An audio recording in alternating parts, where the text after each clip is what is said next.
Advocate Malay সাহেব, আপনার কাছে একটা প্রশ্ন রাখতে চাই। আপনি তো প্রতিনিয়ত এই পারিবারিক মামলাগুলো করে থাকেন। এই পারিবারিক মামলাগুলোতে দেখা যাচ্ছে যে অনেক বিষয় উঠে আসে। তার মধ্যে একটি বিষয় উঠে আসে যে ডিভোর্সের পরবর্তীতে বা বিচ্ছেদ হলে বা সেপারেশন হলে এই যদি সন্তান থেকে থাকে, ছেলে বা মেয়ে, এই বাচ্চা কার কাছে থাকবে, এই বিষয়টি বারবার উঠে আসে আর কি।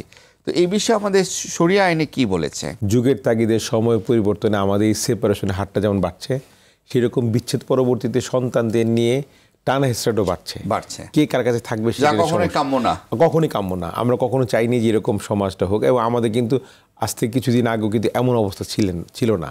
এবং এটা কিন্তু যুগের তাগিদে বা সময় প্রয়োজনে বা অবস্থার পরিবর্তনের কারণেই দিন দিন বাড়ছে। আমরা যারা কাজ করছি এই লাইনে তারা জানে যে এই সেপারেশন পরবর্তী যে সন্তানদের টানা হেসরা, যেটা আসলে খুব ব্যাড ইফেক্ট হচ্ছে বাচ্চাটার উপরে, এটা কিন্তু আমরা কেউ খেয়াল করছি না।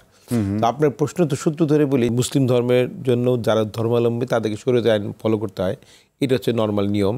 সেখানে বলা আছে যে ছেলে বাচ্চা 7 বছর পর্যন্ত মায়ের হেফাজতে থাকবে, আর মেয়ে সন্তান এটা হচ্ছে পিউবার্টি মানে আপনি যেটা বুঝতে পারেন যে বয়স সন্ধিক্ষণ, সেটা পর্যন্ত হচ্ছে মার কাছে থাকবে মেয়ে বাচ্চা। তো এইটা হচ্ছে শরীয়তের ল। তাহলে দাঁড়াচ্ছে হচ্ছে আপনার ছেলে বাচ্চা যদি হয় 7 বছর পর্যন্ত থাকবে হচ্ছে মায়ের কাছে, আর যদি মেয়ে হয় তাহলে বয়ঃসন্ধিকাল পর্যন্ত থাকবে হচ্ছে মার কাছে। এখন সমস্যাটা হচ্ছে এটা কিন্তু আমাদের যে রাষ্ট্রীয় আইন এটা এইভাবেই, যেহেতু শরীয়তকে মানে পার্সোনাল ল, আপনি জানেন যে ধর্মীয় আইনটা তো মানুষ সবার পার্সোনাল ল, কিন্তু উচ্চ আদালতের সিদ্ধান্ত কিন্তু আমাদের মানতে হয়। এটা আমরা যারা কাজ করি সেখানে জানি।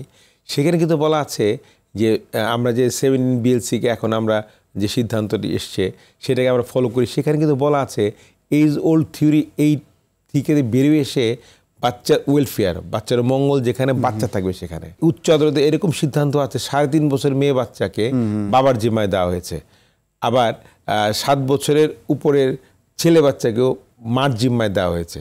সুতরাং এই যে এইজ বয়সের যে বিষয়টা, সেটা কিন্তু আসলে যুগের তাগিদে, আমি এটাকে এইভাবে ব্যাখ্যা দিই, সময়ের প্রয়োজনে, যুগের প্রয়োজনে বা আধুনিকতার কারণে হোক, এগুলো চেঞ্জ হতে হতে আইনটা ওইভাবে চেঞ্জ করা হয়েছে। কিন্তু আমাদের মাথায় কিন্তু আছে যে শরীয়তের ল, সুতরাং শরীয় আইন যেটা আমাদের মাথায় আছে সেটা কিন্তু থেকেই যাচ্ছে, কিন্তু তারপরে কিন্তু ওখান থেকে আমরা বেরোয় আসতে পারছি, এবং এটা কিন্তু কোনো রকম ডিফারেন্স কোথাও নাই, এবং সবাই কিন্তু মেনেই চলছে। ওয়েলফেয়ার অফ দ্য চাইল্ড, বাচ্চার মঙ্গল, যেখানে বাচ্চা থাকবে সেখানে।